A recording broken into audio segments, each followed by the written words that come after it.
Bonjour, bonjour, Monsieur Max Mathiazin. Alors, que pensez-vous de ces élections municipales 2020? D'abord, un premier constat, c'est que la participation a été très faible. D'accord. J'aurais pu penser de la manière dont les Guadeloupéens ont suivi les débats, et au moment où il y a eu beaucoup de débats sur les médias, que ce soit radio ou télévision, j'avais l'impression que les Guadeloupéens s'y passionneraient.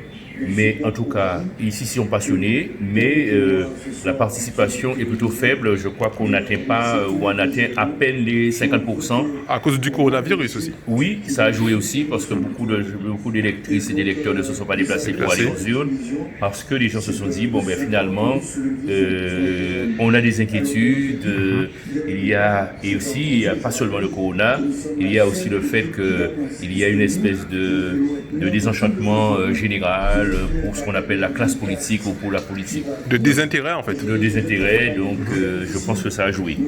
Est-ce qu'il y a une personne que vous souteniez en particulier?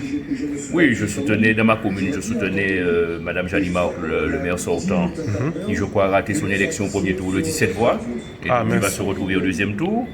Et j'ai soutenu dans différentes communes des candidats de cœur, mais par exemple moi j'étais convalescent, je n'ai pas pu aller vers tous les candidats, mais je soutenais par exemple mon suppléant, le député suppléant Lamentin, des personnes après toi je soutenais un jeune qui s'appelle Grégory Cabrion qui d'ailleurs a réalisé un très bon score. D'accord. Et je soutenais ma belle-sœur Sylvie Chamongon à Bémao.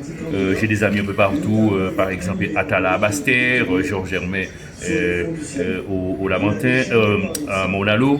Donc comme je vous le dis, je n'ai pas pu me rendre partout, mais j'ai des soutiens. Je soutenais Jacques Mangou par exemple à Pointe-à-Pitre. Je n'ai pas encore les résultats de Pointe-à-Pitre, mais voilà. Apparemment il est en tête.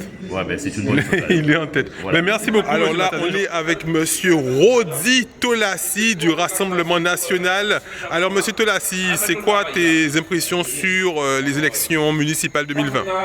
Nous avons une forme de satisfaction de voir que la République en marche, qui était dissimulée derrière le JUSR, ne fait pas le résultat escompté.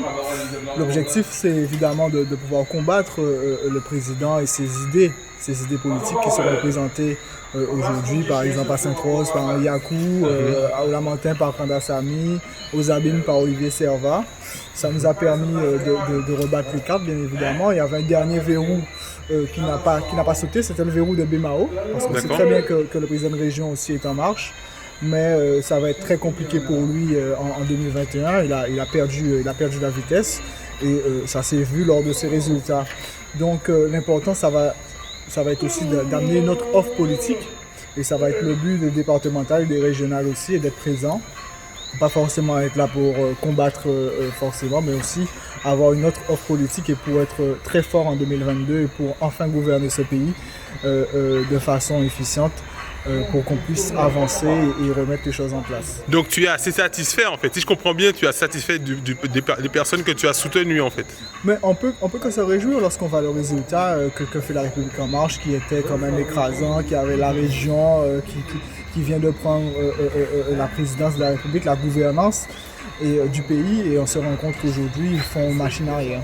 D'accord, oui, effectivement. C'est vrai que moi, il y a beaucoup de personnes que je soutenais qui ont perdu, malheureusement. Hein, c'est vrai que j'ai vu que tu as parlé de mon ami Olivier Servat, effectivement, bon, qui a perdu cette année, effectivement.